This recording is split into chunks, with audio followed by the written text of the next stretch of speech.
الشيطان الرجيم. We seek refuge in Allah from the curse of shaitan.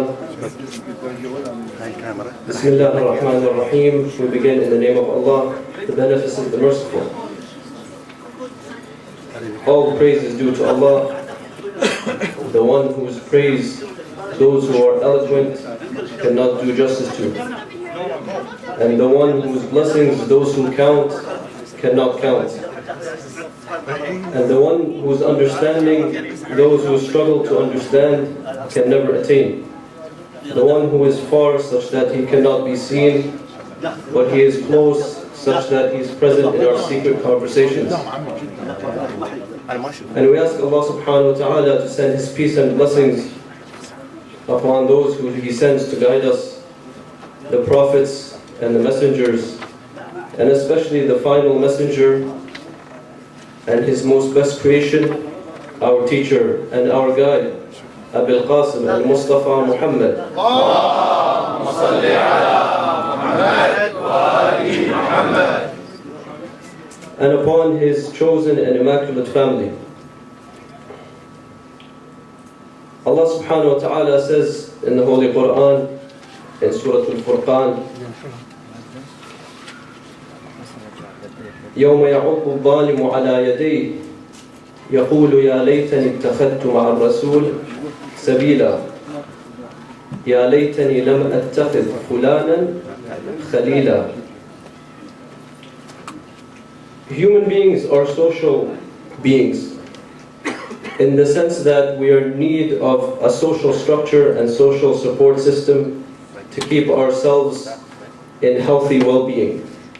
We need to know that others love us. We need to feel that we are accepted. We need to feel that we fit in whatever society and environment in which we live. And this social structure which we are in need of, just by our very nature, it results in this social structure impacting us. So in other words, when I'm in need of being loved, I will do certain things to ensure that I'm loved. And we are affected by these social interactions all around us, whether it's with friends or family, or in the masjid, or at school, and in the workplace. All of the interactions and the way people behave and the way we interact with them impacts us. And our need for that social support affects our behavior and what we do in order to ensure that we feel comfortable in this social structure and we are healthy from a social perspective. And that's why you see that in our lives, in people's lives in general, their actions are related to others around them. So usually we are doing something in order to get encouragement or praise from others, or to do something that is similar to others because we like what they're doing. And there are many examples of these, both good and bad. So for instance, the way we speak, our language, how clean your language is depends very much on the people you spend time with. So whether or not you swear and use vulgar language, and oftentimes it's normal to do this at work nowadays. But whether or not the people around you use this type of language impacts whether or not you use this language. And so if you're around people who regularly swear and they consider it normal, you will naturally start considering it normal. And oftentimes we do this subconsciously, so we're not aware. The human being by nature is a creature that loves to copy. Children, you see them, they love to copy. Adults do too, but it's more subtle. You might not notice, but you will take on behaviors of those around you. And similarly, clothing. The way you dress is very much impacted by the way those dress around you. Salah, our dedication towards salah and timeliness of salah is very much impacted by those around us and whether or not they pray on time. And this is just by very nature, in your family, whether in your workplace. whether you're doing something with a bunch of friends and salat time comes, it makes a difference if you're going to pray on time, whether they pray on time or not. So these impacts, these social interactions impact us. And that's why the Messenger of Allah ﷺ, he says, whoever lives with a people for 40 days becomes like them.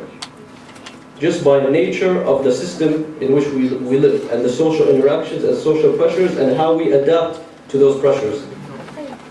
Now, a lot of these interactions are interactions which are not for us to decide on. So for instance, you are born into a family, it's not your choice who your parents are. It's not your choice who your relatives are. And so those interactions you have to deal with. There are other interactions which are your decision, and those are your friends. And with respect to friends, it's up to us to select the friends in which we want to impact us. Because like I said, whether you realize it or not, you are impacted by those who which you interact. And so the friends that we have a significant influence on who we are.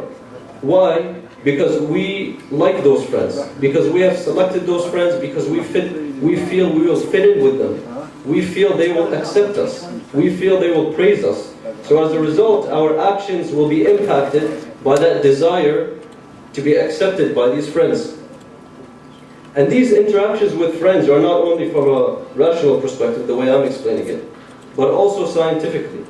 So you'll find scientific researchers, and even the example that I'm going to use is from a magazine called Forbes magazine. Many of you know it. It's a leadership and management business magazine.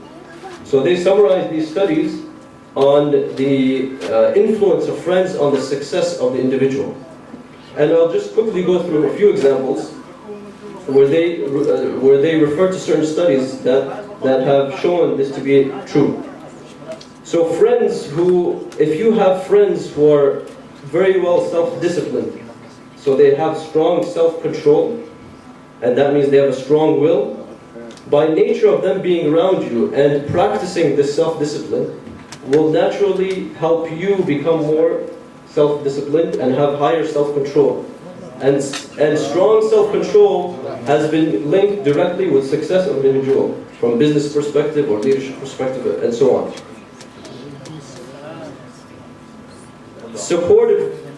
Having a strong support system of close friends has been shown to increase length of life. And an example that's commonly used is those who have severe illnesses or cancer. When they have a strong support system, you'll find that they're able to overcome that illness more successfully and more effectively than others.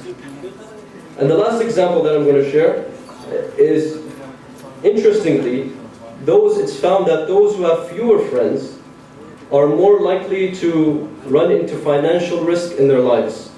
When they run through emotional stresses and difficulties, they're more likely to make wrong financial decisions if they have less friends and a weaker structure of friends. So even from a scientific and worldly perspective, it's clear that there's an interaction or a relationship between our well-being and the friends we have. What's more important is your close friends. Because your close friends are the ones with which you closely align yourselves with. And oftentimes you have a strong relationship. You love them.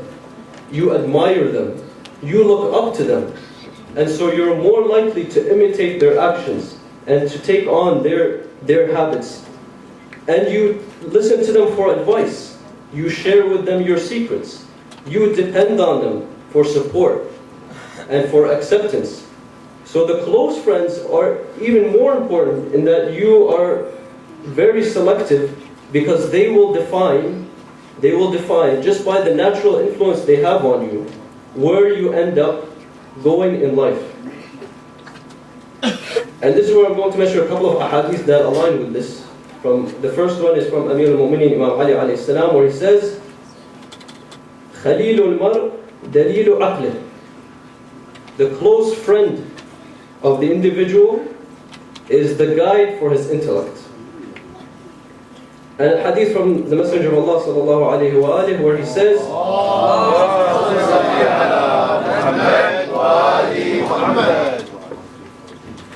where he says, الرجل على دين خليله فلينظر أحدكم من يخالل.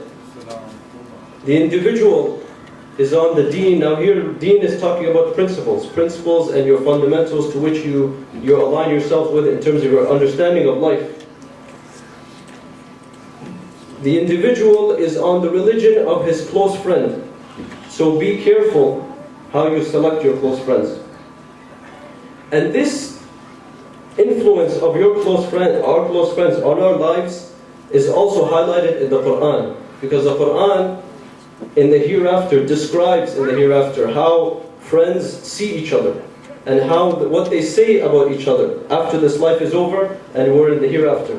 And it describes how the believers are in paradise looking at each other in that environment where all these gifts are provided by Allah subhanahu wa ta'ala. But in the Quran, and the verse I recited at the beginning in Surah Al-Furqan, also refers to those friends who influence you and resulted in you ending up in the wrong place in the hereafter. And that ayah, which is verses 27 to 29 in Surah Al-Furqan, Allah subhanahu wa ta'ala describes those in the hereafter who are in a state of deep regret, to the point that they're biting their hands. You know, sometimes you do something that could be very ridiculous, and maybe you'll slap your hand on your head. These people in the Day of Judgment, they'll be biting their hands because of regret. And what will they be saying? They'll be saying, I wish I had taken the path of the Prophet, and I wish I didn't take so-and-so as a close friend. That these close friends had such an impact that they resulted in me ending up in my situation in the hellfire.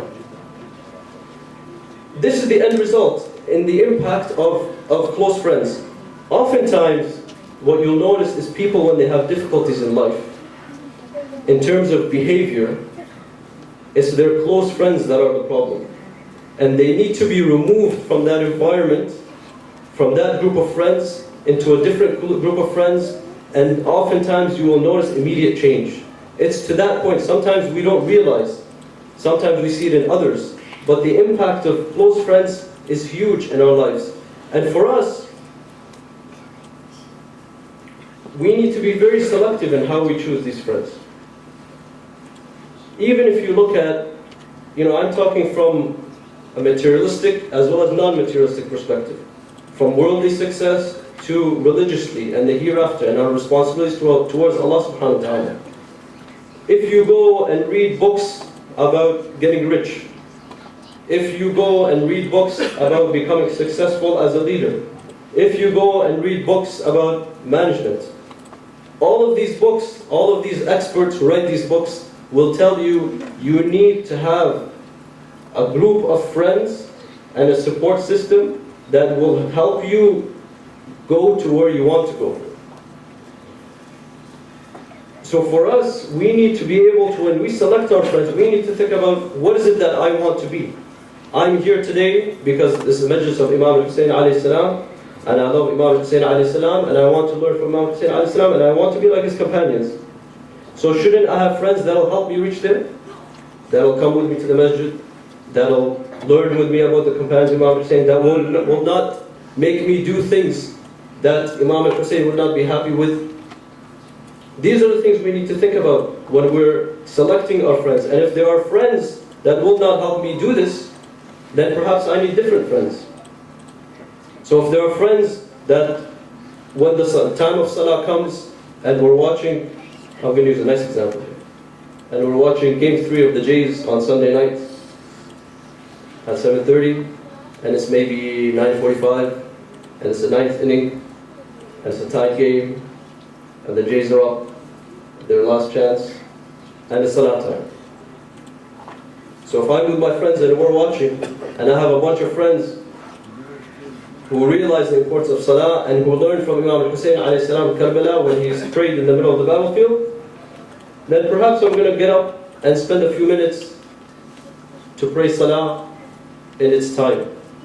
But if I have a group of friends who really doesn't matter for them Salah, or no problem, later Allah subhanahu wa ta'ala can wait. I'm not going to pray salah on time. Correct? So these are some of the things that we need to think about when selecting our friends. And I want to now go to a couple of ahadith before I end, emphasizing this. So Imam Ali alayhi salam, he says, خير إخوانك من سارع إلى الخير وجذبك إليه وأمرك بالبر وأعانك عليه. So the best of your brothers, and brothers, he's saying here the close friends, those are brothers in the religion of Islam. The best of them is the one who races with you towards good action and attracts you to that action, and who encourages you to do good and helps you to do that good. And he also says, on the opposite side, شر إخوانك وأغشهم لك من أغراك بالعاجلة وألهاك عن الآجلة. The worst of friends, and the one who deceives you most, is the one who convinces you to do an action which has an immediate pleasure or satisfies an immediate desire, and he distracts you from the overall outcome. So using that example of watching a game or playing something, salah time comes, that friend, if he's not a good friend, will convince you and deceive you that, you know what, it's fun to play the game, Allah can wait, no problem. So he distracts you away from the overall outcome, which is the overall outcome is to obey Allah subhanahu wa ta'ala. We need to, when we select our friends, brothers and sisters, is to think about what you and I want to be. What's the overall outcome? Where do I want to go, and what types of people do I need to help me reach there? And so in Karbala, and this is some of the beauties of Karbala, and Imam Hussein alayhi salam, is there are examples of this, wonderful examples of this, of truly good, close friends. And I will provide just a couple of examples. On the night of Ashura, Imam Hussein alayhi salam, him and his companions knew that the next day they would all be killed. And Imam Hussein alayhi salam knew that the reason for their killing was because he wasn't giving bay'ah to Yazid. So he got his companions together at night, and he said to them, listen, this army is after me. They're not after you. And while you have a responsibility to stand by me and obey me, I discharge you of that responsibility. No more responsibility. So you're free to go. And he put out the candle in the tent, so it was dark, so that you couldn't see who left. And he said to them, go, take your families, it's dark, at night, we won't see you, the army won't see you, go, you don't need to stay here. What these companions did, they started to speak one after the other about their commitment to Imam Hussein alayhi salam, and that they would not leave him no matter what the circumstances. And they would say things like, if I was to get killed and then be brought up to life, and then killed again, and then raised to life again, and if this were to happen to me 1,000 times, I will not leave you. These were companions of loyalty and companions who knew what the truth, and they saw it, and they held fast with Imam Hussein, and they provided him that support. These are the types of companions and friends you want to have, who that help you stay in doing the right thing and on the truth. And the second example, and I will end with this inshallah, is of two companions of Imam Hussein alayhi salam who were perhaps of his closest companions. And their names were Muslim and Habib. Habib used to play with Imam Hussein alayhi salam when they were children in the city of Medina. Of course now they are both grown, and Habib and Muslim are elderly. So of course Habib and Muslim, they used to encourage each other in helping Imam Hussein. But the beauty of this encouragement and this strong relationship as close friends, and how they encourage each other to do the right thing, is really amazing. That Muslim, when he was in his last moments, after he was struck and he was on the ground and he was about to die, Habib came to him, and oftentimes then, at the time of someone's death, his friend or family, someone would come by and say, can I take care of your will? What do you want me to do for you? You know, you're going to die. What do you want to do with your money, with your family? And so Habib went to Muslim and he said to him this, he said, you know, if I didn't know that I'm going to die right after you, I would have offered to execute your will. You know, what do you want me to do? What is it that you, as someone who's dying, and me as your brother, what do you want to take care of after you die? So Muslim looked at him and he said to him, عَلَيْكَ بِهَذَا الْغَرِيبِ. He said, I want you to take care of Imam Hussein, this lonely man. Because as they were dying, the companions, slowly, Imam Hussein was becoming alone. So you see someone like Muslim and Habib, and Muslim, that he's in his dying moments, and what he wills from his close friend Habib is that take care of Imam Hussein. See, these are the types of close friends that we see, and their practices that we see in Kabbalah, that inshallah we can take in our lives when we're selecting our close friends, and as well when we are close friends of others and influencing them. We ask Allah subhanahu wa ta'ala to give us the ability to select the right friends and the right companions, and for us to be virtuous companions and friends to those around us. And we ask Allah subhanahu wa ta'ala to protect our Imam and make us of his followers. And we'll end with a recitation of Surah Al-Fatiha for those who have passed away from our families and from the Shuhada.